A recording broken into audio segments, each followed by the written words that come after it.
Here's a great sample of how you can take the same pattern, which is Textured Toten Accessories. Textured Toten Accessories, and you make it in cotton or you make it in velveteen. And the difference is, I like that one better. I have to agree. I do too. Yeah, it looks It really richer. makes a very rich looking bag. If you look here on the handles, you can see what the fabric looked like when we started. But it's nice to see that even a heavy fabric like a velveteen fabric texturizes beautifully.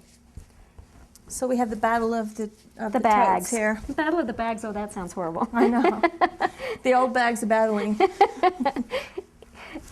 In the bag pattern you also get some little accessories, and I always like to show people this is a great example to show how your texturizing shows up a lot more on a fabric that might be lighter in color, also one that's not as busy. On this one where I've got the black fabric with a lot going on it, you don't notice the texture in the same way as you do on the smaller, lighter colored fabric. One thing that Annie and I have discovered on our journey using Texture Magic is that you can use the wrong fabrics. You will go to all the trouble to sew and texturize and steam and cut and put it in something, and it doesn't give you the satisfaction that you want from all your efforts. We found that the plainer the fabric, the lighter the color, the more the texturizing that you can see. Texturize just a little bit of something if you're going to use it in a big project, because you're going to be very sad to spend the time texturizing your fabric to find out that it's not really going to be the effect that you want.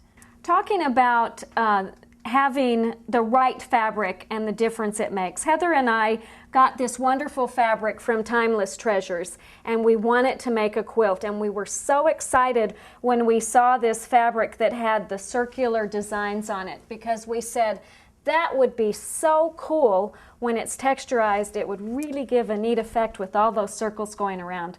So Heather graciously offered to texturize a big piece of fabric that we were going to cut it out, and she brought it over to me, and I steamed it, and I started making the blocks, and I got done with the first block, and I thought, well, it looks kind of cool, but you really don't notice it. So I took a picture of it and I sent it to her, and she called me and she said, well, why didn't you use the textured fabric in the block?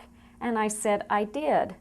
And what happened is, because the fabric was such a busy fabric, by the time it was textured, you kind of lost the texture. So at that point, we went back to the drawing board, and Heather had this wonderful light-colored, kind of a solid fabric in the back, and so she retexturized another piece of fabric, and we were able to make this block, which, as you can see, really shows the texture a whole lot better than it does on this block.